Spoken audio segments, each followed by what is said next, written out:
Olá a todas e todos, bem-vindos ao canal onde te ajuda a viver com riqueza e leveza. O meu nome é Inês e no vídeo de hoje vamos falar sobre os 5 passos que tens que tomar para começar a investir em imobiliário.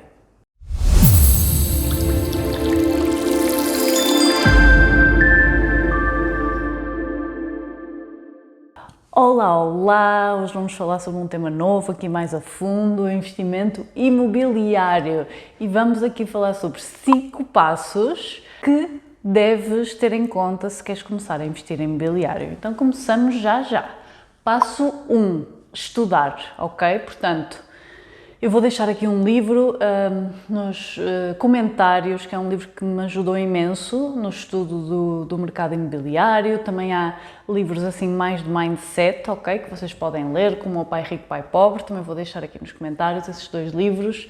Mas, de facto, começarem a perceber o que é isto do investimento imobiliário. Investimento imobiliário não é comprar casa para nós, ok? É mesmo muito importante. Para mim, não faz sentido misturar as 2 coisas, ok? Pode fazer sentido para algumas pessoas, por exemplo, vocês têm uma casa e alugarem uma parte da vossa casa. Aí é um mix de investimento com casa própria. No meu caso, eu gosto de ter as coisas bem separadas. Uma casa própria é um gasto importante, um gasto que tem que ser avaliado, mas não é um investimento. E o investimento imobiliário é mesmo uma casa que nós compramos para nos dar retornos regulares ou então para comprar, fazer obras e vender, mas no fundo tem que nos dar um retorno, ok? Muito importante esta distinção entre gasto e investimento no imobiliário. Então, este primeiro passo é mesmo estudar estas questões. A verdade é que há muita gente que acredita que só é possível investir em imobiliário, não sabe investir em bolsa, e acaba por tomar muito mais decisões, acaba por ficar com um investimento que não lhe dá dinheiro. Então, estudar é mesmo fundamental. Passo 2, definir em que mercado é que tu queres atuar, que tendências é que tu vês. Por exemplo, eu quando comecei a investir, eu sou do Porto, comecei a investir no Porto e percebi que na altura havia uma tendência do centro do Porto estar a renovar. Eu sei que agora parece super óbvio, mas a verdade é que há 5 anos atrás, 6 anos atrás não era assim tão óbvio. Então foi assim um move um bocadinho arriscado. Também comprei casas em construção, mas estava muito focada nessa tendência, a ver o que é que estava a acontecer nos outros países da Europa. Vocês podem pesquisar também relatórios online, ver o que é que está a acontecer noutros países da Europa, ver o que é que está a acontecer no mundo em geral, e eu percebi que havia aqui uma tendência para o centro do Porto, nomeadamente para o alojamento local. Havia ali muito potencial e de facto verificou-se, ok?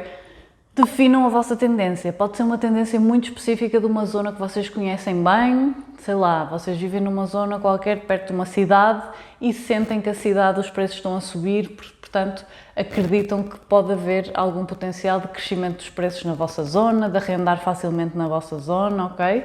É mesmo importante definirmos aqui tendências e também nichos. O que é que eu quero como investimento imobiliário? O que é que faz sentido para mim pessoalmente? Será que vou alugar estudantes? No meu caso, não me apetece muito andar a gerir questões difíceis, portanto, eu se calhar não iria por aí, mas pode-se fazer sentido para ti, podes fazer muito dinheiro com isto, ok? Claro que as 2 coisas estão combinadas, alugar estudantes, então, se calhar perto de uma zona universitária, não é? Portanto, é um bocadinho esta questão da zona e do nicho em que queres atuar. Queres arrendar para alojamento local ou queres um arrendamento tradicional? Então, definires o que é que tu queres, não só tipo o que é que faz mais dinheiro, mas mesmo o que faz sentido para ti. Porque depois, dentro do nicho que tu definires, tu depois vais te preocupar com o dinheiro. Mas primeiro eu acho importante definires o que é que faz sentido para ti. Será que quero investir numa cidade que não conheço? Será que me sinto mais confortável em ter algo perto de casa? Então és mesmo tu que vais definir esta parte e não há certos nem errados, digamos assim, porque tu é que vais definir o que é que faz sentido para ti. Passo 3. Fazer as contas. Isto é super importante porque, como eu já referi, há imensa gente que tem imobiliário e não faz dinheiro com aquilo. Então é mesmo importante tu saberes que o imobiliário tem que fazer dinheiro. Caso contrário, investes em bolsa, que é muito mais simples, ok? Eu tenho imensos vídeos no canal sobre investimento em bolsa, investes num ETF, muito mais simples, muito mais fácil de vender, ok? Consegues um retorno bom, então para que é que tu te vais chatear a investir em imobiliário se não for para fazer dinheiro, não é? Então não é para te estares a chatear com rendas, não pagas, claro que há sempre problemas que surgem, mas a ideia é que tens de fazer dinheiro. Caso contrário, esquece investimento imobiliário. Para ter um imóvel só por ter, a esperar que porventura valorize, para mim isso não faz sentido, do meu ponto de vista, ok? Então este passo 3, fazer as contas, é super importante. Então há várias contas que podes fazer e é importante calculares o retorno anual desse imóvel. Claro que é esperado e vais ter que fazer assim uma estimativa, ok? E para esta estimativa, se for arrendamento tradicional, há uma regra que eu utilizo imenso. E eu gosto sempre de pensar em arrendamento tradicional porque o alojamento local, à partida, será algo que eu farei se me der mais dinheiro que o arrendamento, ok? Então, à partida, o arrendamento será tipo um base. E há uma regra que eu utilizo muito, que é a regra dos 0,5%. Então, significa que a renda tem que ser pelo menos 0,5% do valor do imóvel. Isto parece um bocadinho complexo, mas basicamente, se um imóvel está à venda por 100 mil, a renda desse imóvel deve ser pelo menos 500 euros por mês. Caso contrário, nem sequer vou olhar para esta oportunidade, ok?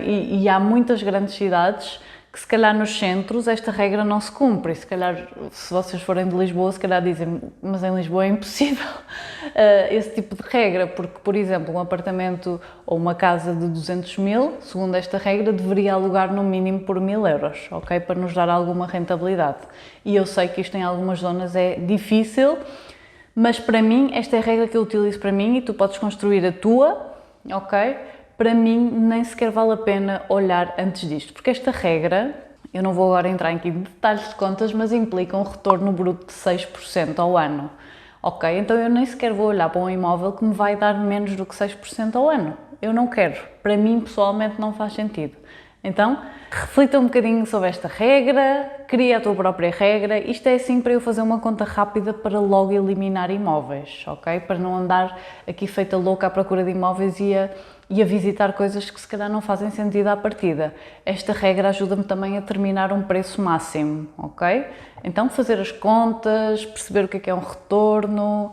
Se quiserem que eu fale sobre isto, também escrevam nos comentários, mas perceber o que é um retorno, perceber bem esta regra dos 0,5%, se faz sentido para ti, se não fizer não uses, ou podes ter tu a tua própria regra, ok?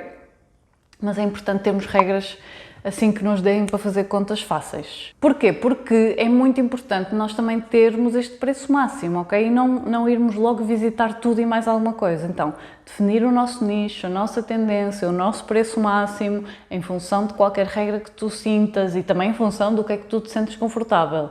Por exemplo, quando comecei a investir, eu não queria gastar muito dinheiro, então eu sabia que queria estar no centro do Porto, mas fui procurar um estúdio, na altura, como é óbvio, muito mais barato do que vale hoje, e então foi nesse sentido. Eu não ia comprar um T2 porque eu não me iria sentir confortável para fazer esse tipo de investimento no momento, ok? Então, é um mix entre o que vocês se sentem confortáveis em dar, e também esta regra que vocês definirem para os vossos retornos. Por isso é que fazer as contas é tão importante, porque nos ajuda a delimitar então que imóveis é que vamos visitar.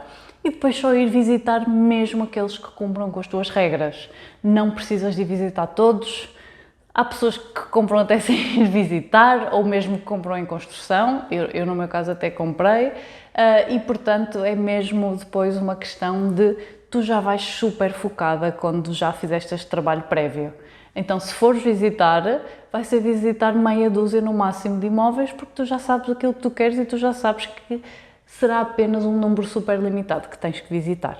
Então, e o quinto passo, depois então a compra. Depois de visitar essa meia dúzia de imóveis, vais escolher o teu imóvel, vais tentar negociar para baixar o preço, ok? Isto depende muito das condições do mercado. Podes negociar várias coisas, desde o preço até a entrada. Podes, se for um imóvel em construção, muitas vezes vais pagando tranches, também pode ser negociável. Ou também podes simplesmente não negociar e está tudo ok, se achas que é um preço justo, se não te queres estar a chatear, se sentes que aquele preço é mesmo não dá para descer, também pode fazer todo o sentido não negociares, ok? Portanto, não sintas aquela pressão de tenho que negociar tudo. Se tu estás confortável com as tranches, por exemplo, se for um apartamento em construção, para que negociar se tu sentes que consegues pagar aquele valor, ok? Portanto, não tens de negociar tudo.